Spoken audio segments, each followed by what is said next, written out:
जितनी जितनी क्वांटिटी आपने ली है फिर लैब बुक बन जाएगी, तो उसके बाद वो पूरा रिजल्ट अपने को मिल जाता है। कोल्ड ड्रिंक का बताया था उसका भी वही प्रिपरेशन है। प्री सैंपल की एक ही है यहाँ पर, सबसे बड़ी बात इसमें यही है। हाँ एल्कोहल है, कोई इशू नहीं है। फूड का कोई भी सैंपल होगा उसका कोई इशू नहीं है। डाइजेशन का एक फर्स्टली अपने 0.5 ग्राम का सैंपल लेना है, चाहे कोई सी भी मैट्रिक्स हो। 0.5 उसमें HNO3, H2O2 और HCl। अपने पास माइक्रोवेव डाइजेशन सिस्टम है। मैं अभी सैंपल प्रिपरेशन रूम में आपको लेके चलूँगा, या अभी फर्स्टली आपको देखना है, नहीं वो तो मैं आपको बाद में बता दूंगा। मैं अभी यहाँ का थ्योरेटिकली पूरा करवा देता हूँ, तो देखते हैं। उसके अंदर अपने माइक्रोवेव डाइजेशन सिस्टम का 1.5 से 2 घंटे का प्रोसेस रहता है। अपने वेसल्स आती है टेफ्लॉन की, और फिर उसके अंदर अपने सैंपल लेंगे तो उसको डाइजेस्ट करने के लिए रख देंगे अपने को ग्राम। फिर उसके डाइजेशन के बाद उसको डाइल्यूशन करना है अपने को। जितना भी डाइल्यूशन करेंगे अपने सैंपल की इसमें रीडिंग लिखेंगे सारी चीज़ें। और ये सैंपल इंट्रोडक्शन पार्ट होता है, ये तो आपको देखा ही होगा आपने, ऊपर स्लाइड वगैरह देखी होगी। तो नॉर्मली ये ऑटो सैम्पलर है, ये सैंपल इंट्रोडक्शन पार्ट है।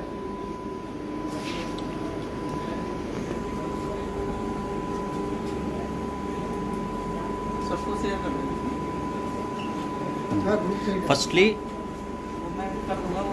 जी बताइए। हाँ, फर्स्टली क्या है कि सैंपल इधर से आएगा, पेरिस्टेटिक पंप है, उसके साथ ये नेबुलाइजर है। नेबुलाइजर से जो भी सैंपल है वो स्प्रे फॉर्म की तरह, और गैसेज होती है अपने पास, 2 ही गैस यूज करते हैं, एक तो हीलियम है और ऑर्गन है। मेन ये हीलियम और ऑर्गन यूज करते हैं, सबसे ज़्यादा ऑर्गन इसमें यूज होती है, जिससे ये प्लाज्मा जनरेट करता है और 10,000 केल्विन पर बर्न कर देता है सारी चीज़ें। तो वो आयंस में अपना, तो आयंस के साथ ये देखो इसमें स्किमर कौन और सैम्पलर कौन होते हैं, ये मैं शेयर कर दूँ।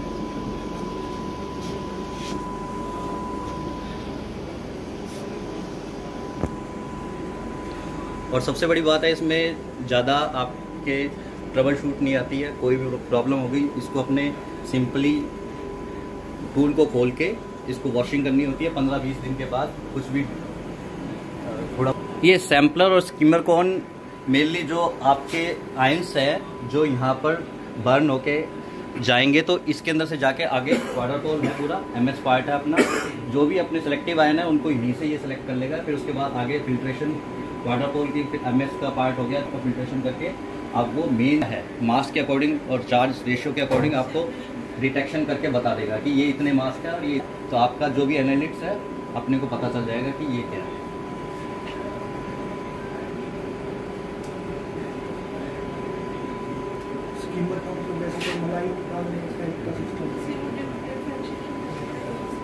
फिर भी बता देता हूँ।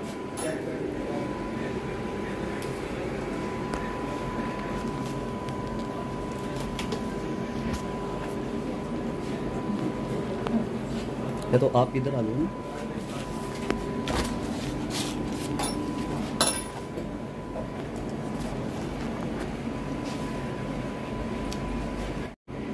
सैंपल को और इसको इंस्ट्रूमेंट को कनेक्ट करेंगे। फर्स्टली जो भी अपने पीरियोडिक टेबल आ जाती है, जो भी अपने सेलेक्ट करने हैं जिसके अकॉर्डिंग करना चाहिए। हाँ मेन हाँ, तो इसी अकॉर्डिंग नहीं, पीरियोडिक टेबल है, आपको जो भी इंटरेस्ट होगा। नहीं मैं बता दिया ना, मैंने ये बता रहा हूँ, मेरे को जो चाहिए आपको क्या करना है उसमें। मेनली तो हैवी मेटल्स ही होती है फूड के। मैं फूड के हिसाब से, एक तो पैकिंग मटेरियल आ गया हमारे पास, उसके अंदर हमारे को ये पता होता है कि ना इसमें कौन से एलिमेंट है, उसके अकॉर्डिंग हम 10 से और 11 जो 11 हाँ फर्स्टली इसको देना पड़ेगा आपको। कितने भी दे सकते हैं, मैंने बता दिया ना, कोई सा भी सिलेक्ट हो सकता है। ये अभी मैंने इतने बिल्कुल सारे सिर्फ गैसेस को छोड़ के इनको, हाँ ओनली मैंने पीरियोडिक टेबल का आपको बताया पूरा, कोई से भी आप कर सकते हो। इसको पहले सिलेक्ट करने पड़ेंगे। इसके पीछे देखो आइसोटोप भी लिखे हुए हैं, तो वो भी उसका भी डिस्ट्रैक्शन हो सकता है इसके साथ। हाँ, तो इसके अंदर सबसे बड़ी ये बात है, इसीलिए पीरियोडिक टेबल दे दी आपके। जैसे मैंने जर्मेनियम लिया था, तो इसके दोनों मैंने सिलेक्ट करके, या 4 जो भी सिलेक्ट करने होते हैं, इसके अंदर वो इसकी इंटेंसिटी और मास के अकॉर्डिंग आपको सिलेक्ट करना है। जैसे मैंने मरकरी कर लिया, मरकरी के मैंने इतने सारे इन्होंने दे रखे हैं, मास के अकॉर्डिंग दे रखे हैं। मैं अभी 200 और 202 का ले रहा हूँ मैं। समझा नहीं, इसको फिर से बोलना। ये इसके आइसोटोप है, और जिसमें इंटरफेरेंस है इनमें सबसे ज्यादा, जिनकी एविडेंस, जिसकी सबसे ज्यादा एविडेंस होगी वही लोगे। कोई भी इंस्ट्रूमेंट है, आपको अपने अकॉर्डिंग पहले आपके इंस्ट्रूमेंट अगर लैब में लगता है तो सबसे पहले आप उसको वैलिडेट करोगे। वैलिडेट करने के लिए आपको आइसोटोप भी आपको यही लेना पड़ेगा। अब मैं ये निकल का 60 है तो 60 का 61 लूंगा, तो रिजल्ट में भी मैं 60 लिखूंगा जो दे रहा हूँ मैं आपको। तो सबसे ज्यादा जिसकी एविडेंस सबसे ज्यादा अच्छी होती है तो वो ही लेंगे आप। हाँ, इसलिए आप सेलेक्ट करने में तो बहुत काफ़ी सारे हैं, बट आपकी जिसकी एविडेंस ज़्यादा है वही आप सेलेक्ट करें। और इसमें फिर इंटरफेरेंस भी आती है, बहुत सारी इंटरफेरेंस भी रहेगी अलग अलग चीज़ों की, क्योंकि एलिमेंट है, किसी के साथ भी कंबाइन करके ऑक्सीजन हो गया तो उसके साथ कंबाइंड हो जाए, क्लोराइड है, सिंगल लाइन भी है, वो उसके साथ कंबाइंड होके इंटरफेरेंस शो करते हैं। तो उसी के लिए अपने हीलियम यूज़ करते हैं इसमें इंटरफेरेंस को रिमूव करने के लिए। सबसे ज़्यादा क्या है कि आर्गन ऐड होके आपको दोनों को मास एसिटिलाइन करते थे यूज़, तो इसके अंदर हीलियम एक और अलग से दे दिया गया है जिससे बहुत ज़्यादा रिमूव हो जाएगी। आपको जो सेलेक्टिव आयन आपको चाहिए आपको वही मिलेंगे। तो इसके बाद अपने फर्स्टली तो यही है, उसके बाद मेथड पैरामीटर आ गया।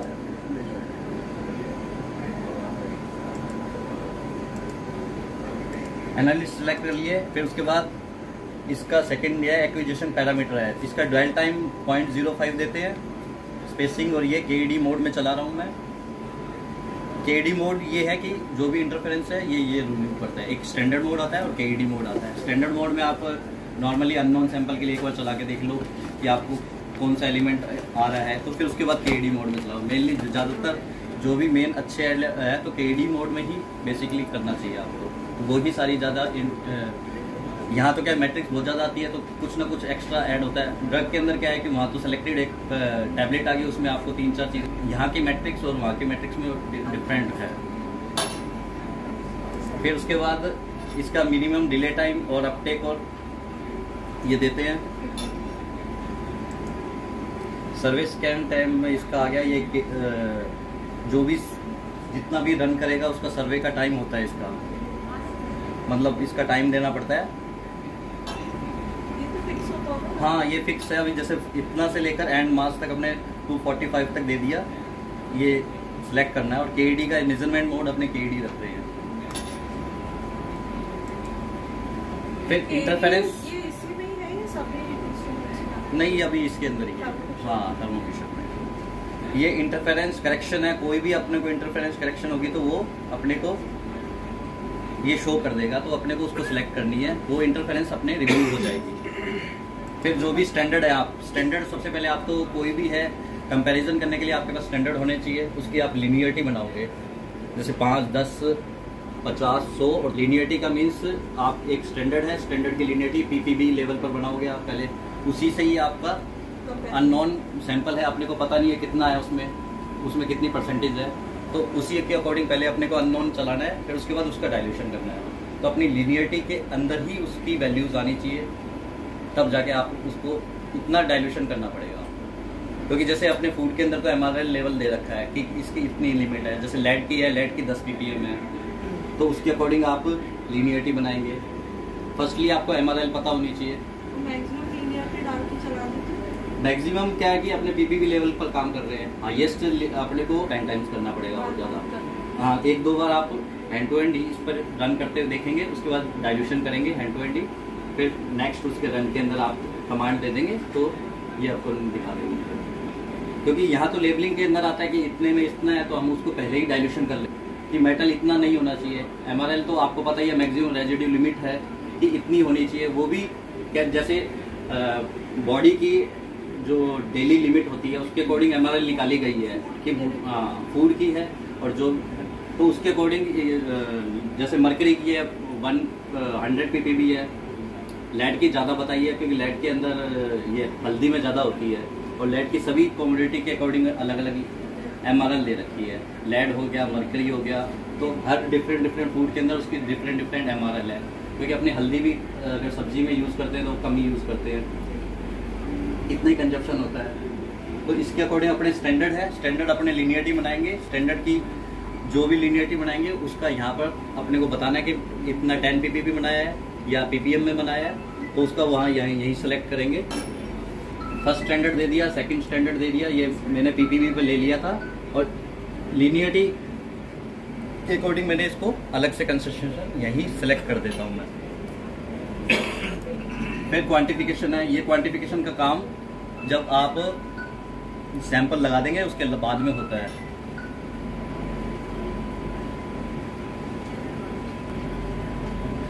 जनरली फूड में आप कौन कौन से उसका हैवी मेटल्स का टेस्ट करते हैं? हैवी मेटल इसके अंदर ये सिर्फ जो भी अपने सेलेक्ट करने हैं, तो इसमें कुछ ऐसा एक्स्ट्रा नहीं है।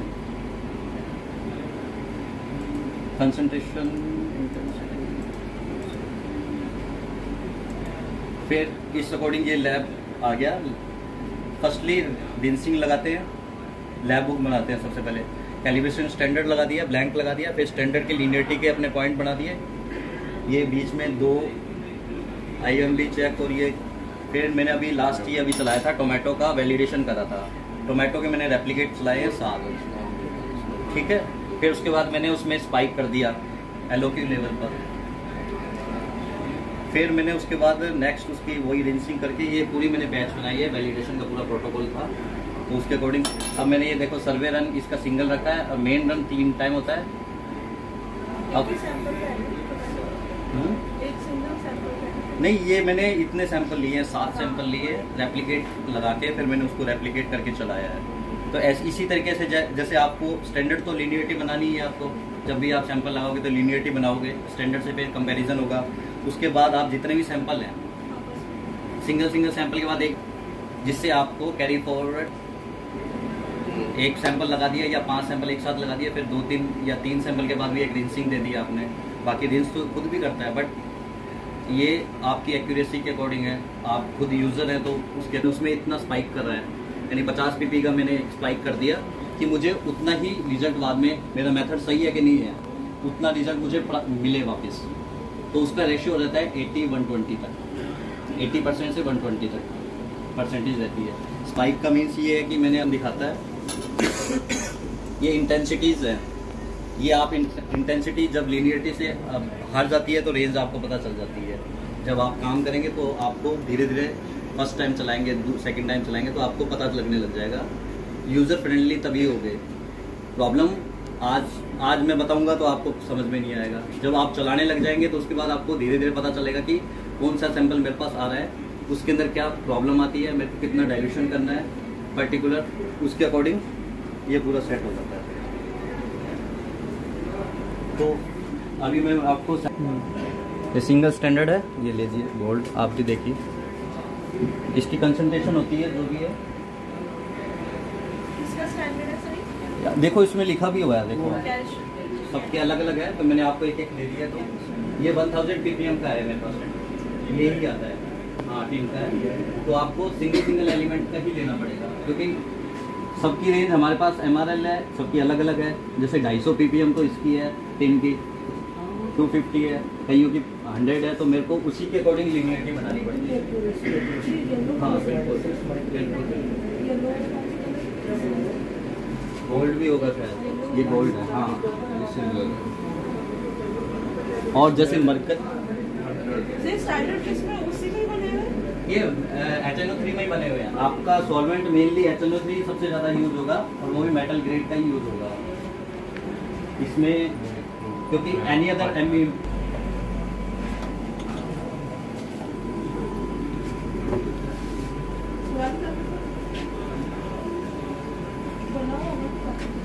सैंपल अभी डाइजेस्ट नहीं करा हुआ। बैग तो तुम्हारे पास ही है ना, ठीक है। चार्जर की आवश्यकता पड़ेगी, चार्जर की 2 घंटे से ऊपर प्रोसेस है, अभी मैं रन नहीं कर रहा, उसके बाद अपने आप प्रोसेस करेगा ये, इसका कुछ भी नहीं है।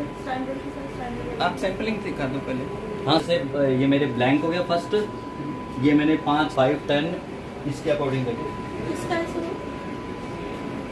तो ये R² आता है, ये 0.99 आना चाहिए। ये खुद ही आप जो भी करोगे, ये वैसे तो R² 0.99 चाहिए, मेरा 0.95 आ रहा है, ये कुछ वो है।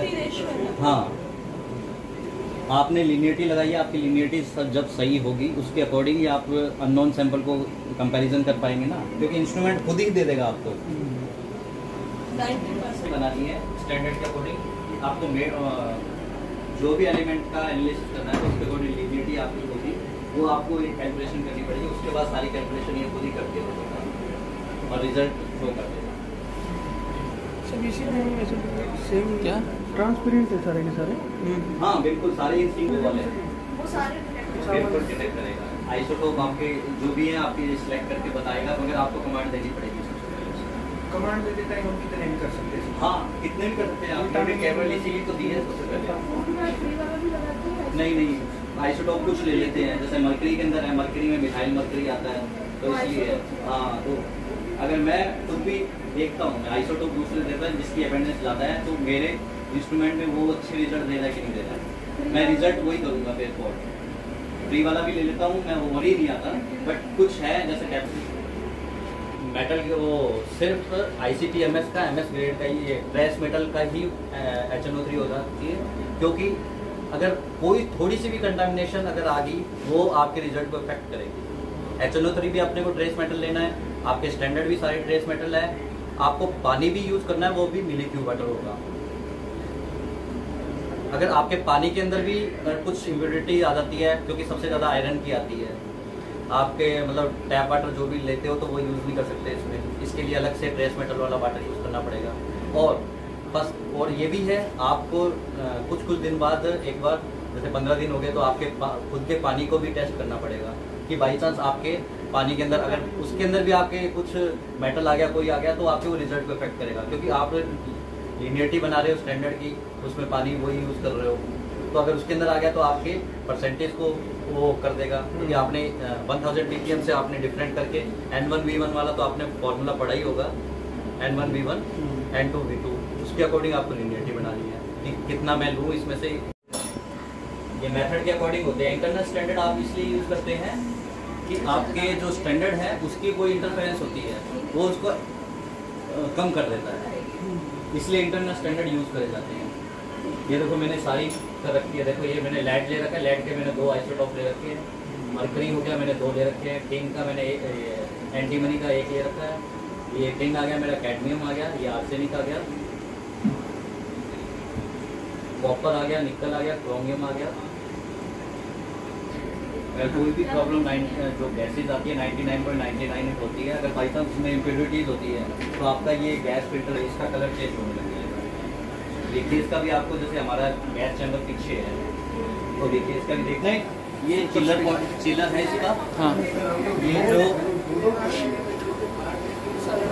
अब ये तो मैंने ऑन कर दिया है, जो आपको दिखाई थी सैम्पलर इसके ग्लास ट्यूब थी, वो चिलिंग करता है, ये चिलर है, क्योंकि 10,000 केल्विन पर वो बर्न होएगा, तो फिर वहाँ पर ये चिलिंग के लिए इसके लिए कॉइल लगी हुई है, तो ये चिलर को अपने ऑन करना होता है फर्स्टली, फिर उसके बाद अपने पास एग्जॉस्ट है सिंक इधर। हाँ, और आपने फर्स्टली आपने ये ऑन नहीं करा, आपको ध्यान ही नहीं है, तो ये आपकी SOP में होना चाहिए।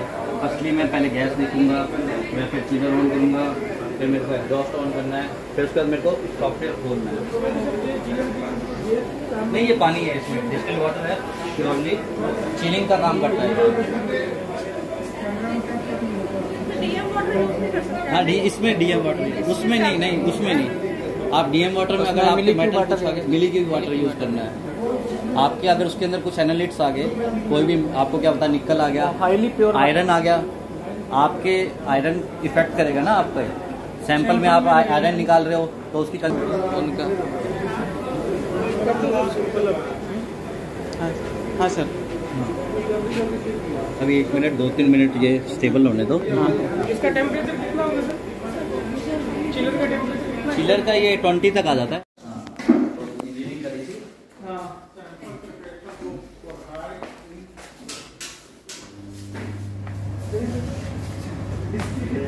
एक ही मेथड रहता है क्या सैंपल जो IC आप आराम से थोड़ा सा गैप बना लें, आराम से 5 मिनट का काम है, यहाँ इशू ज़्यादा नहीं है। तो ICP के लिए कोई भी मेटल तो मैं बोलूँगा नहीं, एलिमेंटल एनालिसिस रहेगा, क्योंकि ऑल एलिमेंट आप कर सकते हैं, तो उसके लिए माइक्रोवेव डाइजेस्टर सिस्टम है, ये MDS है,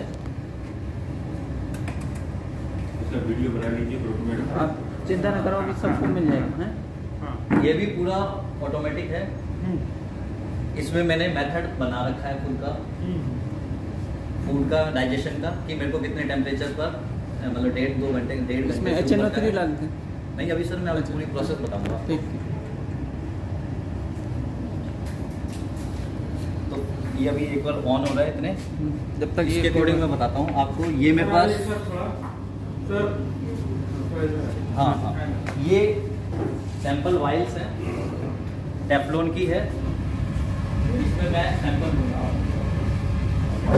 मैं ये टेफ्लॉन की है, ये यही इसके लिए स्पेशल आती है अलग से टेफ्लॉन। नॉन रिएक्टिव होगी इसमें। हाँ बिल्कुल, मेटल से नॉन रिएक्टिव होगी। कोई भी सैंपल मेरे पास आता है, मैं सबसे पहले ग्राइंड करूंगा। ग्राइंडिंग के लिए वैसे आपको कोई भी ग्लास की चीज़ यूज़ नहीं करनी, डिस्पोजल चीज़ यूज़ करनी है सिर्फ।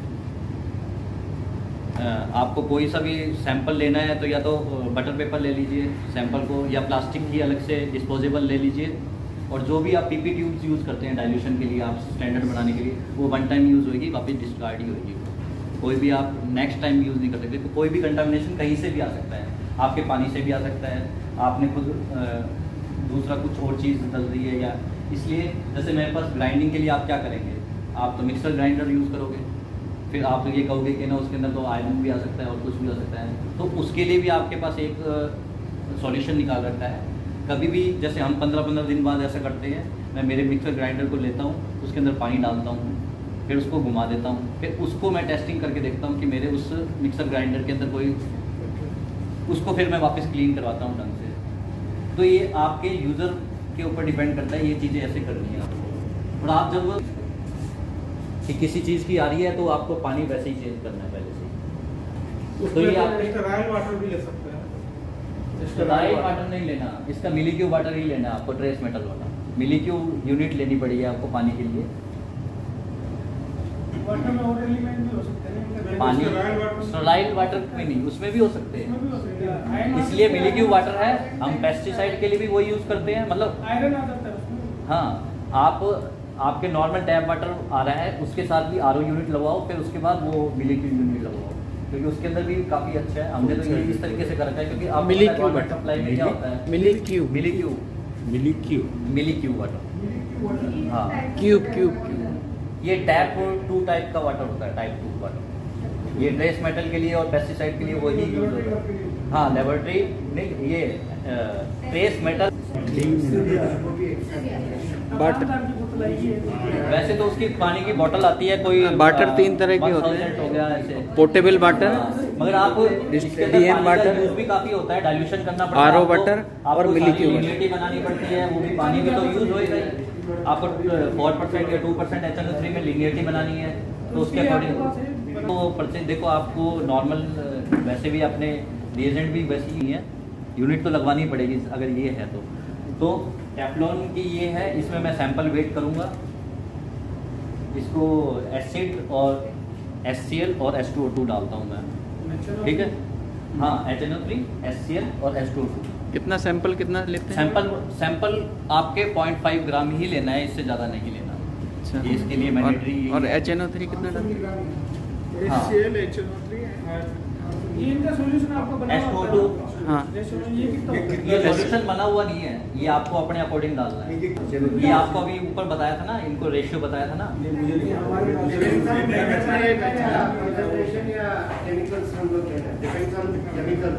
नहीं, आपको कंसंट्रेशन एक ही है।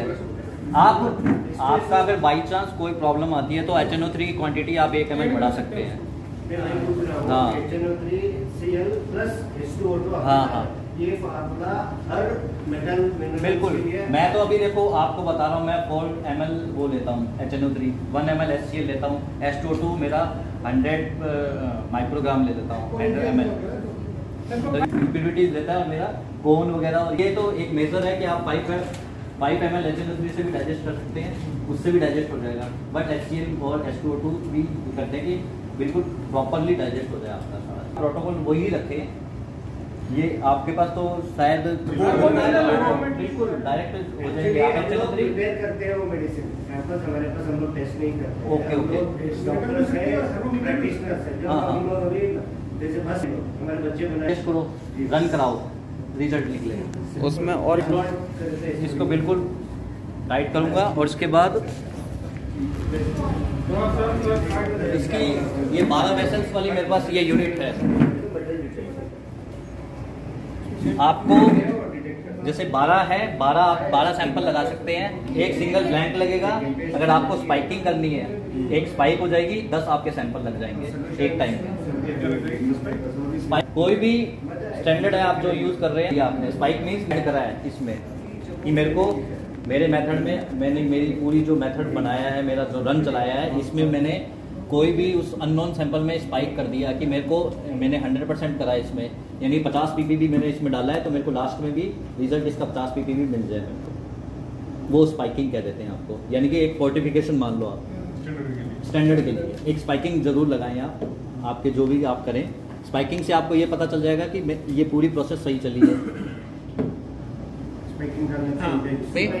उतना निकल रहा है तो उसका भी क्राइटेरिया मैंने आपको शायद सेकंड बैच को नहीं बताया, फर्स्ट बैच को बताया। 80 to 120% रहता है, ठीक है, कि मेरे को 80 to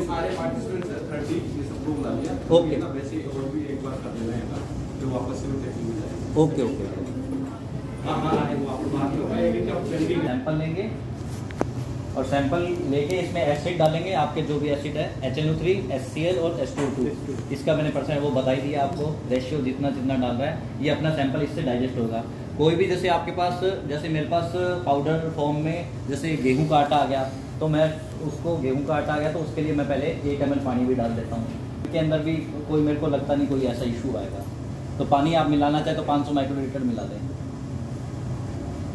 जिससे वो सैलरी बन जाए और प्रॉपरली डाइजेस्ट के लिए। क्योंकि नीचे पेंदे के ऊपर भी जम सकता है वो, आप ऊपर से एसिड डालोगे एकदम से तो पेंदे पर भी जमा ना रहे।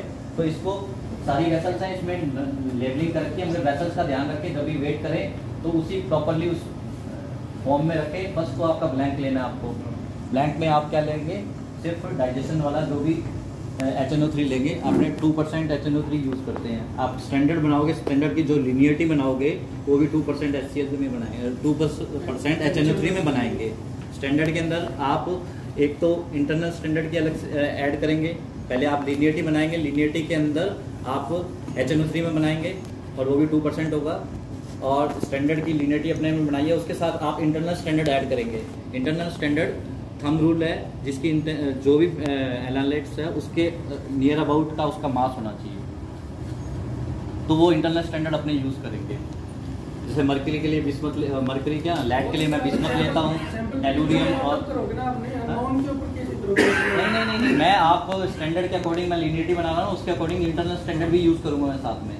मैं 4-5 जर्मेनियम हो गया, टेलुरियम हो गया, वेनेडियम हो गया, ये मैं इंटरनल स्टैंडर्ड यूज़ करता हूँ साथ में, क्योंकि वो इंटरफेरेंस को रिमूव करता है। इंटरनल स्टैंडर्ड की भी लिस्ट है कि इस मेटल में आपको प्रोवाइड करवा दूंगा, एक ग्रुप पे डलवा दीजिए। हाँ, उसके अकॉर्डिंग आप क्या कि वो इंटरफेरेंस रिमूव करने में आपके जो सैंपल को प्रोसेस करता है उसको प्रॉपरली जो भी इंटरफेरेंस आती है वो रिमूव हो जाएगी, जिससे अपने को मेन बेसिक चीज़ है वो मिल जाए। मल्टी कॉम्बिनेशन हो कोई वो आपका सॉफ्ट, हाँ बिल्कुल उसके लिए भी आप एक ही बार में होगा या इंडिविजुअल मेटल के लिए आप इंटरनल फिक्स करेंगे? इंडिविजुअल मेटल के लिए नहीं, 4-5 है वो सबके लिए यूज होते हैं। हाँ, ये वेसल्स का अपने को ध्यान रखना है सारा ही। ये 12 वेसल्स आएंगी, एक सिंगल ब्लैंक लेना है, एक स्पाइक लोगे आप, और बाकी 10 सैंपल आपके साथ लग जाएंगे एक साथ।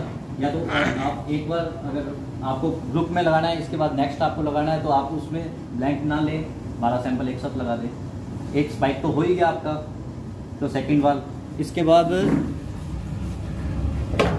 ये नॉर्मली करके हाँ, ये अब ये है, ये माइक्रोवेव डाइजेस्टिव सिस्टम है, ये पूरा ऑटोमेटिक है।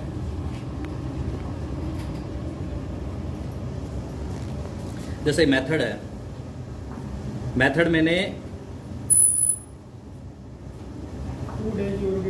इसकी डिटेल में देखो, मैंने इसको दे रखा है 20 मिनट और 15 मिनट ऐसे रैंप दे रखे हैं, टेम्परेचर 90 to 180 डिग्री तक। ये मैंने एक मेथड बना रखा है इसका, तो ये मेथड बनाना है अपने को, और ये इंजीनियर आ जाएगा वो खुद भी मेथड बनाना आपको सिखा देगा। तो ये इतने टाइम का मेथड है, और उसके अकॉर्डिंग इनऑर्गेनिक के लिए मैंने कुछ बना रखा है मेथड अलग से। इसमें मैंने इतने इतने रैम दे रखे हैं, मैंने 10 मिनट का दे रखा है, 165 टेम्परेचर है 10 मिनट के लिए, इसका 10 मिनट ऑल टाइम दे रखा है। ये मेरे पास है, फूड के हैं, हमारे मैनुअल में दे रखे हैं। हाँ, ये डाइजेशन के लिए है, माइक्रो डाइजेशन सिस्टम है। अभी लेटेस्ट में उसी के साथ में अटैच होके आ रहा है क्या? नहीं, ये हमारे साथ पहले तो यूनिटी के साथ आया नहीं था, ये हमने बाद में परचेज कर रहे हैं। हाँ, ये मैंडेटरी है आपके साथ, आपको हाँ आ रहा है ये अभी यूनिट के साथ, उसके साथ दे रहे हैं ये आपको, मतलब आप करोगे तो उसको आपको लेना पड़ेगा, अलग भी ले सकते हैं बिल्कुल। और यही अगर एंटन पार्क का पहले मेरे पास नहीं था तो मैंने डायरेक्ट भी आप हॉट प्लेट पर कर सकते हैं, मगर वो ज़्यादा हार्मफुल है। मैंने हॉट प्लेट पर भी करके रिजल्ट निकाले हैं, मेरे को चैलेंजिंग था, बट आप ये ज़रूर करें, ये ले लें। तो ये ऐसे ऐसे सबके अलग अलग हैं। ये मैंने ऑर्गेनिक है, इनऑर्गेनिक है, इसके अकॉर्डिंग मैंने अपने मेथड बना रखे हैं कि मेरे को 1 घंटे का प्रोसेस है, मैं इतने टेम्परेचर पर 10 मिनट होल्ड रखूँगा। और ये भी आपको एक इसका प्रोटोकॉल और SOP बना के रखनी पड़ेगी, और इसका भी एक फाइलिंग बना के रखनी पड़ेगी। ये वैलिडेशन के अंदर काम आता है कि आपने वो पूछेगा आपने माइक्रो डाइजेशन में कौन सी SOP यूज़ करी है, कौन सा मेथड यूज़ करा है, कितने टाइम तक करा है, तो क्या क्या यूज़ करते हो आप, तो इसमें ये पूरा सेट हो जाता है। और सीधे ही कोई भी है, जैसे मैं आज लगाऊंगा रन, जैसे मैंने अभी लास्ट टाइम अभी पोषाहार का लगाया था, वो आ ही रहे हैं आजकल वो दाल खिचड़ी वगैरह कुछ, तो उसके अंदर मैं आयरन देख रहा था, तो मैंने पोषाहार का रन है, तो ये डायरेक्ट यहाँ पर आप नाम लिख सकते हैं जो भी है आपका, फिर मेथड आपको कौन सा सिलेक्ट करना है, ये ऊपर सेलेक्ट हो जाएगा, और इसको स्टार्ट कर देंगे डायरेक्ट, और इसको छोड़ देंगे बस 10 मिनट बाद ये ओके। नहीं, ये 1.5 घंटे का प्रोसेस है, 1.5 घंटे का प्रोसेस है। आप इसको आपकी ये जैसे अभी तो मैंने इसमें एग्जॉस्ट में लगा रखी है, आप फिर इसको छोड़ दो, आप अपना काम कर लो, आप अब लैब बुक बना के आ जाओ अपने।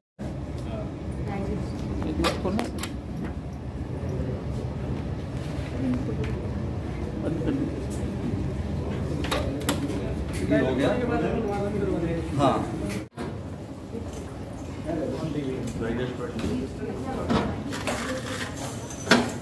ये मेरा GC के लिए है, पेस्टिसाइड का पूरा स्टैंडर्ड है, ये मेरे 10 वाइल में स्टैंडर्ड है या वो, तो उसके बाद ही वैसे ही कम होती जा रही है। तो यहाँ पर भी अगर अपना जो सैंपल प्रिपरेशन का पार्ट है वो प्रॉपरली ऐसा रहे कि जो मेरे को चाहिए चीज़ वो मेरे को प्रॉपरली मिले, तो ये उसका पूरा प्रोसेस है। तो ऐसे ही इसी तरीके से मेरे पास ये वर्टेक्स मिक्सर है, ये भी मेरे काम आता है। और उसके बाद ये सोनीगेट है, कोई भी जैसे LC के लिए मैं मोबाइल फेस बनाता हूँ तो इसको पहले सोनीगेट करूँगा चीज़ों को, पहले जो भी सॉल्वेंट है सोनिकेशन कराने के लिए, जो भी मिक्सिंग मान लीजिए आप, इसके अंदर जैसे बबल्स मिल जाते हैं तो उसको रिमूव करने के लिए कि जो भी आप मोबाइल फेस बना रहे हैं LCMS और GCMS पर दोनों पर बिल्कुल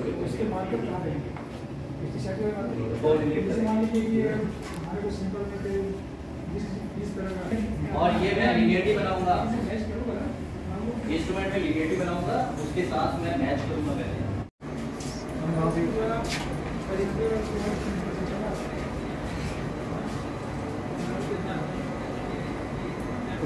नहीं सर,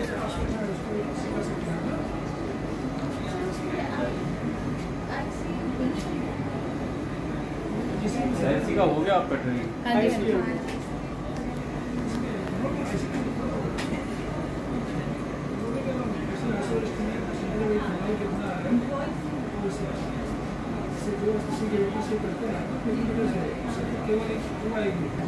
तो LC के अकॉर्डिंग वहाँ पर जितना भी नॉन वॉलेटाइल नेचर का कंपाउंड था उसका या एरोमेटिक कंपाउंड्स होंगे वो सारे के सारे GC के अकॉर्डिंग हम यहाँ पर एनालाइज करते हैं। अगर मैं फूड के प्रोस्पेक्ट में बात करूँ तो फैटी एसिड प्रोफाइल हो गया, ट्राइग्लिसराइड्स हो गए, और जितने भी वॉलेटाइल पेस्टिसाइड्स हैं तो वो सारे डिटेक्ट हम यहाँ पर GC के थ्रू कर रहे हैं। तो GC-MS के अंदर रिएक्टर पार्ट के अंदर भी इसे 2 पार्ट में डिवाइड कर रखा है। एक आपका लिक्विड फेज एक्सट्रैक्शन रहता है, एक आपका एरोमेटिक कंपाउंड्स का डायरेक्ट आप जितने भी जो सैंपल है जो गैस स्टेट के अंदर है उसे भी आप उसके अंदर इंजेक्ट कर सकते हैं। तो लिक्विड एक्सट्रैक्शन में जैसे पेस्टिसाइड्स हैं वो हम AOAC मेथड यूज़ कर रहे हैं उसके अंदर। तो 10 ग्राम सैंपल लेके हमने 10 ग्राम सैंपल पे ही करा, उसके अंदर 10 ml हमने एसिटोनाइट्राइल 1% फॉर्मिक एसिड के साथ टॉप अप कर दिया। जितना भी उसे हमने 15 मिनट्स के लिए रेस्ट कर दिया और जितना भी पेस्टिसाइड्स वगैरह हुआ तो वो उसके अंदर मिजिबल हो गया। हमने सुपरनेटेंट लिया, उसके अंदर जो हमने Q1 सॉल्ट है MgSO4 और सोडियम सल्फेट उसका हम उसके अंदर टॉप अप करते हैं, जिससे जितनी भी उसके अंदर इम्प्योरिटीज़ वगैरह है वो वॉश आउट हो जाए। फिर देन उसका सुपर न्यूट्रिएंट लेके उसके अंदर जितना भी पिगमेंटेशंस वगैरह हो गए, फैट्स हो गए, या आप ये मान लीजिए उसके अंदर मॉइस्चर हो गया, उसको भी रिमूव करना होता है। क्योंकि अगर कॉलम के अंदर ये चीज़ें जाएंगी तो प्रोबेबिलिटी हायर हो जाता है कि कॉलम चॉक हो या फिर मतलब आपकी रिकवरीज वगैरह एज पर प्रॉपर नहीं आएगी। तो Q2 सॉल्ट आके जो भी सुपर नेटेंट लिया वो हमने यहाँ पर लेके आते हैं और जो इंजेक्ट करते हैं हम मशीन के अंदर। तो यहाँ पर ये GC पार्ट हो गया इसका, इसके अंदर ये इंजेक्टर पार्ट है। इंजेक्टर 2 टाइप के हो गए इसके अंदर, एक PTB हो गया, एक SSL हो गया। आप ये देख रहे हैं ये कॉलम है, कैपिलरी कॉलम इसके अंदर अटैच कर रखा है। तो एक एंड तो हमने इसको इंजेक्टर पार्ट से कर रखा है। ये हमारी ट्रांसफर लाइन है जो डिटेक्टर और GC को जोड़े हुए। तो दूसरा जो कैपिलरी कॉलम का दूसरा पार्ट है वो हमने ट्रांसफर लाइन से कनेक्ट कर रखा है।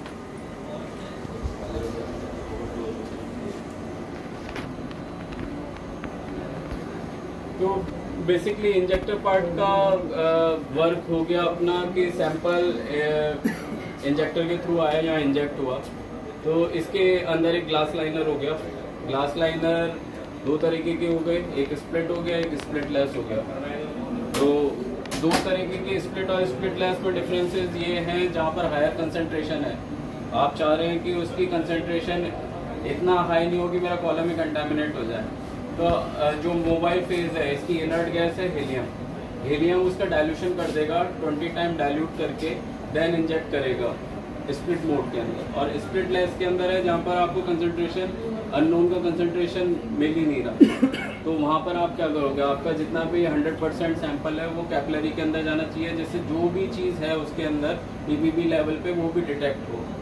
तो उसके अंदर आपने स्प्लिट लेस, हम जो भी पेस्टिसाइड यूज़ करते हैं स्प्लिट लेस यूज़ करते हैं। फिर एक इसका मेथड बनता है जिसके अंदर हम टेम्परेचर को इंक्रीज करते हैं विद रिस्पेक्ट टू टाइम। जो हम सुनते रहते हैं कि इस RT पे ये कंपाउंड मिला, इस RT पे ये कंपाउंड मिला। तो बेसिकली हमारा मेथड ही है जिसमें हमने टेम्परेचर इंक्रीज करा है एक पर्टिकुलर सेगमेंट टाइम फ्रेम के अंदर। तो उसके अंदर हमारा जो कॉलम है वो कंपाउंड को सेपरेट आउट करता है। जो भी स्टेशनरी फेज पे स्टक अप रहते हैं वो बाद में निकलेंगे, जो पहले ही टेम्परेचर के अकॉर्डिंग अनस्टेबल हैं वो हमारे पास डिटेक्टर पॉइंट पे पहले मिल जाएंगे।